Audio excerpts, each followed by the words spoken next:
Every weird addiction explained. Some people are addicted to eating dirt. Others can't stop pulling out their own hair, one strand at a time, for hours. And right now, millions of people are chemically dependent on a dopamine loop designed in a lab. And they don't even know it's happening. These aren't just bad habits. These are patterns. And once you see what's underneath all of them, it gets uncomfortable fast. Today, we're breaking down the strangest, most psychologically revealing, and honestly, most unsettling addictions known to science. Not just the obvious ones, the weird ones. The ones that make you stop and go, wait, that's a real thing? Because addiction isn't always what it looks like on the outside. And by the end of this video, you're going to understand something about human behavior that most people spend their whole lives missing. Let's count it down. Number 12, tanning, addiction, chasing the burn. Let's start with one that's hiding in plain sight. Tannorexia is a compulsive need to be tanned that persists regardless of how dark a person's skin already is. No matter what the mirror shows, the person looking into it sees someone who isn't tan enough. It's not vanity.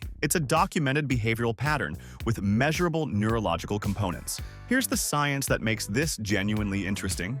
UV radiation, the kind emitted by the sun and tanning beds, triggers the release of endorphins in the skin. Real endorphins, the same category of chemicals released during exercise and certain substances. Researchers at Harvard discovered that mice exposed to UV radiation developed measurable dependence. When the UV was removed, they showed withdrawal behaviors. The human studies followed. Frequent tanners showed reduced anxiety when exposed to UV versus non-UV light, even when they couldn't tell the difference externally. They weren't tanning because they liked the look. They were tanning because it felt good, chemically, in a way that stopping felt worse. The dark footnote here is obvious and doesn't need much elaboration. Skin cancer is the most common cancer in the United States. The link between UV exposure and melanoma is not debated. And yet the addiction loop is real enough that people who know the risk continue anyway. That's not vanity. That's the definition of compulsion. Doing something your rational brain has already decided is harmful because a deeper system keeps overriding the decision. But this is where things start getting unusual. Number 11. Eating non-food substances. Pica is the persistent compulsion to eat things that are not food. And the range of what not food covers here is wider than most people expect. Ice, not eating ice because you're hot, but a compulsive, daily, uncontrollable consumption of ice. Dirt and clay, particularly documented in pregnant women and in certain cultural traditions, but also appearing as a standalone compulsion. Chalk, paper, hair, cornstarch, laundry detergent, paint chips, pottery. These are not hypothetical. These are documented cases, some of them running for years. Pica appears across demographics but is particularly documented in pregnancy, in individuals with certain nutritional deficiencies, specifically iron and zinc, and in people with developmental disorders. The body, in some cases, seems to be trying to communicate a deficiency through craving. The craving just gets lost in translation and lands on clay instead of spinach. The ice version, called pagophagia, is so commonly linked to iron deficiency anemia that physicians now use it as a diagnostic signal. If a patient reports uncontrollable ice cravings, the first test is often a blood panel. The psychological layer on top of the biological one is where it gets more complex.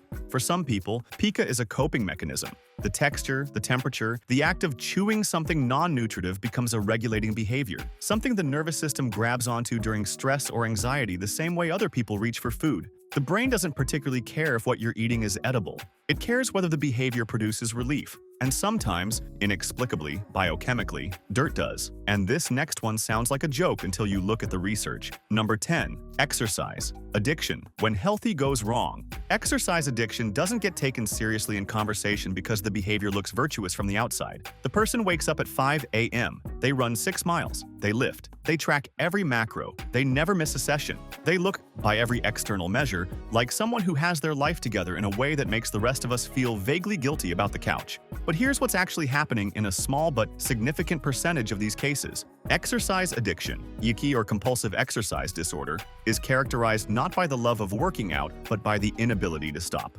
Missing a workout doesn't produce mild disappointment. It produces genuine anxiety, irritability, and in severe cases, panic. The person will exercise through injury, through illness, through social isolation, through relationship breakdown. The neurological mechanism is the same endorphin and dopamine release that makes exercise genuinely beneficial for most people. But in a subset of individuals, the tolerance builds. the dose required to feel okay increases. The baseline without exercise drops below functional. Studies have found meaningful overlap between exercise addiction and eating disorders. Not always, but often enough that clinicians treat them as related presentations of the same underlying need for control and physical perfection.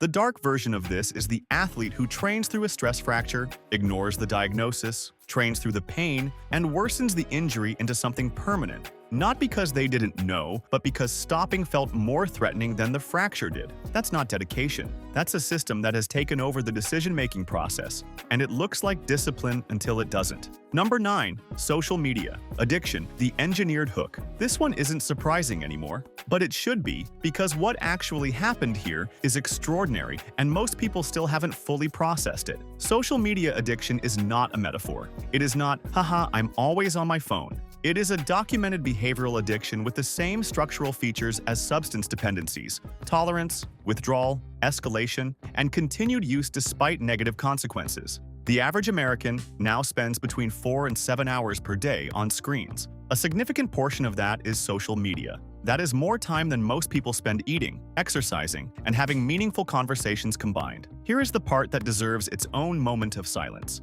The applications driving this are not accidentally addictive. They were engineered to be. Former engineers and designers at major social media companies have described publicly, in congressional testimony, in books, in interviews, the deliberate application of behavioral psychology to maximize engagement at the expense of well-being, variable reward schedules, infinite scroll, notification timing optimized for re-engagement, like counts designed to produce anxiety around social approval. Slot machines use the same variable reward logic. The unpredictability of the payout is what makes pulling the lever compulsive. The feed is a slot machine. The like is the payout. The scroll is pulling the lever. The difference is that slot machines are regulated and placed behind age restrictions. The phone is in a 9-year-old's pocket. The withdrawal is real. People who significantly reduce social media use report a period of restlessness, boredom, and low-level anxiety that mirrors the early stages of other behavioral addictions. The nervous system had calibrated to a level of stimulation that normal life no longer provides. That's not a preference, that's dependence, and the product that created it is still legal, unregulated, and actively targeting children. Be honest, when did you last go a full day without checking? Number 8. Gambling addiction. The near-miss machine. Gambling addiction has one feature that separates it from most other addictions and makes it particularly brutal to break: the near-miss. When a slot machine shows 2 jackpot symbols and then a blank, that near-miss registers in the brain almost identically to an actual win. The same dopamine response, the same activation of the reward pathway. The brain treats almost winning as a signal to keep going, not as a loss. This is not an accident. Near misses in modern slot machines are programmed to appear more frequently than pure probability would produce. The machines are calibrated to keep you just close enough to feel like the win is coming. The near miss is a designed feature, not a bug. Gambling addiction affects approximately 2 to 3% of the US population, around 6 to 8 million people, as a clinical disorder. But the behavioral pattern extends much further into subclinical compulsive gambling that doesn't meet the full diagnostic threshold, but still causes real financial and relational damage. The psychological profile of gambling addiction is distinctive. Unlike substance addictions where the reward is the substance itself, gambling addiction is often fundamentally about the state of arousal, the being in action, the having something at stake, the feeling that this moment matters because money is riding on it. For some gamblers, losing triggers another bet not because they think they'll win, but because losing has created a debt that feels unbearable, and the only way to manage that feeling is to be in action again. The game isn't about the money. It never was. It's about being somewhere that feels vivid and high stakes in a life that doesn't otherwise feel that way. That's not greed. That's a person chasing aliveness and landing in a debt spiral instead. Now this is where things start going too far. Number 7. Skin picking and hair pulling. The body as the object. Dermatillomania, compulsive skin picking, and trichotillomania, compulsive hair pulling, are body-focused repetitive behaviors classified by the American Psychiatric Association as obsessive-compulsive related disorders. The numbers are larger than most people realize. Trichotillomania affects an estimated 1 to 2% of the population, roughly 3 to 6 million Americans. Dermatillomania has similar prevalence estimates. These are not rare edge cases. These are conditions affecting millions of people who largely keep them hidden because of shame.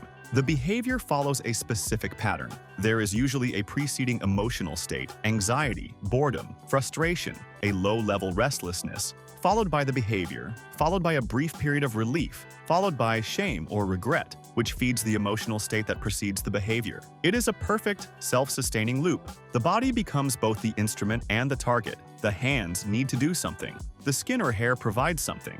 The brain registers relief, and then it wants to register relief again. Many people who experience these conditions describe doing it semi-automatically, watching television, on a phone call, reading, and only noticing afterward. The behavior has become so embedded in the automatic processing layer of the brain that conscious awareness isn't required for it to run. That's the part that's genuinely eerie. A behavior that modifies your body, running below the threshold of conscious intention. The shame that follows is often more damaging than the behavior itself. People build elaborate concealment strategies, specific hairstyles, clothing choices, makeup routines, not to stop the behavior but to hide the evidence of it. They're not hiding from other people. They're hiding from the conversation they'd have to have if other people noticed. And that silence keeps the loop running. Up to this point, it feels strange. From here on, it gets uncomfortable. Number 6. Love addiction. The one that sounds romantic. Love addiction is the one on this list that gets the most resistance when it's introduced as a concept, because the word love makes it sound like something beautiful. It isn't. Love addiction, more precisely relationship addiction or attachment addiction, is the compulsive pursuit of romantic intensity. Not love in the stable, secure, lasting sense. Love in the new, overwhelming, all-consuming, cannot eat, cannot sleep, cannot think about anything else, early phase sense. The neurochemistry of early romantic attraction is genuinely similar to stimulant intoxication. Dopamine, norepinephrine, and serotonin flood the system in ways that produce euphoria, reduced appetite, decreased need for sleep, and hyper-focus on the target of attraction. Brain scans of people in early romantic love and people on cocaine show overlapping activation patterns. For most people, this phase eventually stabilizes into secure attachment. For love addicts, stabilization is the problem. When the intensity fades, as it always does, the experience registers as loss, as a rejection, as something went wrong. The response is to either escalate within the relationship, creating drama, conflict, crises that generate the emotional intensity the brain has learned to require, or to end the relationship and immediately seek a new source of the feeling. The pattern is serial. Intense beginning, early warning signs ignored or invisible, escalating conflict, painful ending, brief period of withdrawal that feels like dying. New relationship, repeat. People in this cycle are not choosing it consciously. They are following a neurological pull that is genuinely compelling and genuinely mistaken for meaning. The relationship isn't the point. The feeling is the point. The person on the other end is, in some painful sense, the delivery mechanism. That's not love. That's a craving for love's face. And this is where it gets personal for a lot of people. If this is hitting, stay with me, the next ones get worse. We're halfway through, and the addictions from here on don't just affect behavior, they affect identity. They change who a person understands themselves to be. If this is landing, subscribe before you keep going, because the last 5 are the ones that most people are living through right now without a name for what's happening. Don't leave now. Number 5. Food addiction, the one that's everywhere. Food addiction occupies a strange position in scientific discourse because, for a long time, the dominant view was that food, being necessary for survival, couldn't produce true addiction in the clinical sense. That view has shifted significantly. The Yale Food Addiction Scale, developed by researchers at Yale University, provides a standardized assessment for food addiction and shows consistent results across studies. Highly processed foods, specifically those engineered to combine fat, sugar, and salt in ratios that don't occur naturally, show addiction profiles in behavioral studies that parallel substance addictions. The relevant foods are specific. Plain chicken breast doesn't produce compulsive overeating in most people. A bag of chips engineered by a team of food scientists to hit a bliss point, a calibrated combination of flavor, texture, and mouthfeel, optimized through research to maximize consumption, does. Former food industry insiders have described the deliberate engineering of products to be, in their words, irresistible. The goal was not to make food that satisfies, a satisfied customer stops eating. The goal was to make food that keeps generating the desire to eat more.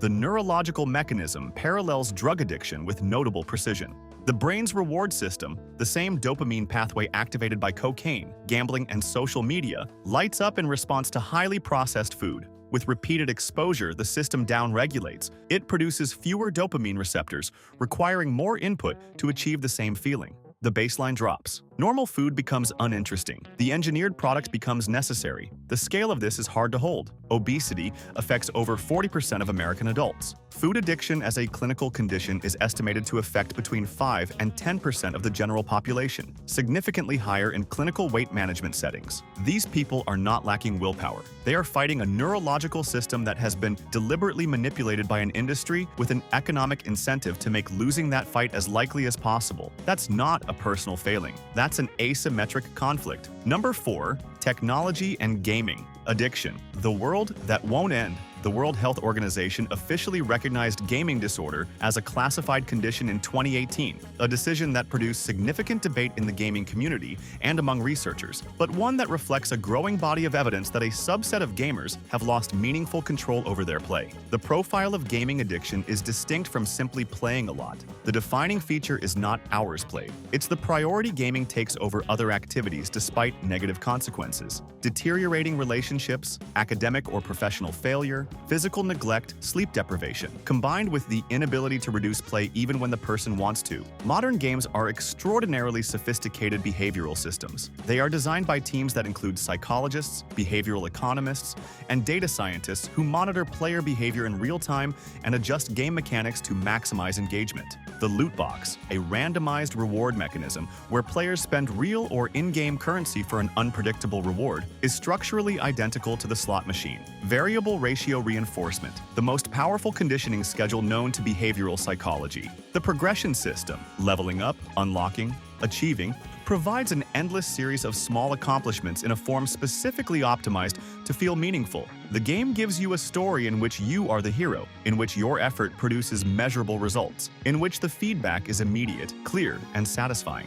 For people whose real lives feel chaotic, meaningless, or unrewarding, that offer is not trivial. The game isn't escapism in the pejorative sense. It's a more reliable source of the feelings that life is supposed to provide and sometimes doesn't. The addiction isn't to the game, it's to the feeling of competence, progress, and meaning that the game reliably delivers. And that's the part that should make us ask harder questions about what we're providing, or failing to provide, outside the screen. And this next one gets into territory most people never think about. Number 3, work addiction. The one society rewards. Workaholism is the only addiction on this list that gets applause. You don't brag to colleagues about how much time you spent gambling last weekend. You don't put your tanning obsession on your LinkedIn profile. But I worked 80 hours this week gets nods of respect, implicit admiration, and in certain professional environments, a promotion. The social incentive structure around work addiction is completely inverted from every other addiction. The behavior is celebrated. The consequences are invisible until they're catastrophic. Work addiction, compulsive, uncontrollable overworking that persists despite physical, relational, and psychological consequences, affects an estimated 10% of the workforce in the United States by some estimates. It is associated with significantly elevated rates of burnout, cardiovascular disease, anxiety, depression, and relationship dissolution. The psychological profile often involves a specific relationship between self-worth and productivity. For the work addict, the self that exists outside of work, without the titles, the outputs, the accomplishments, the being useful, is a self that doesn't feel like enough. Stopping work doesn't feel like rest, it feels like exposure. Like the absence of work reveals an emptiness that the work was covering, so the work never stops. Not because there's always more to do for everyone, but because stopping requires sitting with a self that the person has never learned to be comfortable with. The hustle culture that has dominated professional discourse for the last decade has not helped. The glorification of sleep deprivation, the wearing of busyness as identity, the "I'll sleep when I'm dead" mentality, these normalize a relationship with work that, in clinical terms, looks like compulsion and presents like pride. The work isn't the point. The not stopping is the point. And a society that rewards you for it never gives you a reason to look at why you can't. Number 2, validation, addiction, the invisible epidemic. This is the one that connects most of the others. Validation addiction, the compulsive need for external approval, reassurance, and positive feedback to maintain a stable sense of self, is not in the DSM as a standalone diagnosis. But its fingerprints are on almost every behavioral addiction, every toxic relationship pattern, and every compulsive online behavior that the digital age has amplified into something unmanageable. The mechanism is simple. The human need for social approval is ancient and adaptive. Being accepted by the group meant survival. Being rejected meant exclusion, which meant death. The nervous system evolved to treat social approval as a primary need, not a preference, a need. For most of human history, the feedback loop was slow. You did something. The people around you responded. Slowly, over time. With the complexity and ambiguity of real human interaction, social media collapsed that loop into milliseconds. You post, you wait, the notifications come, or they don't. For people with a baseline insecurity in their sense of self, which, to varying degrees, describes a significant portion of the population, the like count, the comment, the share, the follower growth becomes not just enjoyable but necessary, required. The self that exists without that external validation feels unstable, shapeless, not quite real. So the posts become more frequent, more revealing, more designed to generate response. The line between authentic expression and content optimized for reaction blurs and then disappears. People share grief for the comments, share achievements for the numbers, share their bodies for validation. Not because they're shallow, but because they've outsourced the function of self-worth to an audience that is unreliable, fickle, and algorithmically managed. And every time the numbers go up, the baseline resets. The dose required to feel okay increases. That's not a social media problem. That's a self-worth problem wearing a social media costume. And it's everywhere. And now, number 1. This one isn't just an addiction. It's the thing all the others are pointing at. Number 1. Dopamine. Addiction. The system underneath everything. Here's the thread that runs through every single entry on this list. The tanning, the gambling, the scrolling, the work, the validation, the love, the gaming, the food. Every single one of them, at the neurological level, is the same system. Dopamine. Dopamine is not, as it's popularly described, the pleasure chemical. That's a simplification that has caused enormous confusion. Dopamine is the anticipation chemical, the wanted chemical, the signal the brain sends when it predicts that a reward is coming, not when the reward arrives. This distinction is everything. Because a system built around anticipation, around wanting, is a system that is never satisfied by getting. The moment the reward arrives, the dopamine drops. The wanting is over, and the system immediately begins looking for the next thing to want. This is not a design flaw. For most of human evolutionary history, this was the engine of survival, always scanning, always seeking, never fully satisfied because full satisfaction meant stopping, and stopping meant something else would get you. The problem is that we built an entire modern economy around exploiting this system. Every addictive product, the processed food, the social media platform, the game, the gambling mechanism, is engineered around the same fundamental insight. Keep the person in the wanting state. Never deliver full satisfaction. Make the next hit always slightly out of reach. The variable reward schedule. Dopamine dysregulation, where the baseline is chronically elevated by artificial stimulation, requiring more and more input to produce the same effect, is the common root of every behavioral addiction.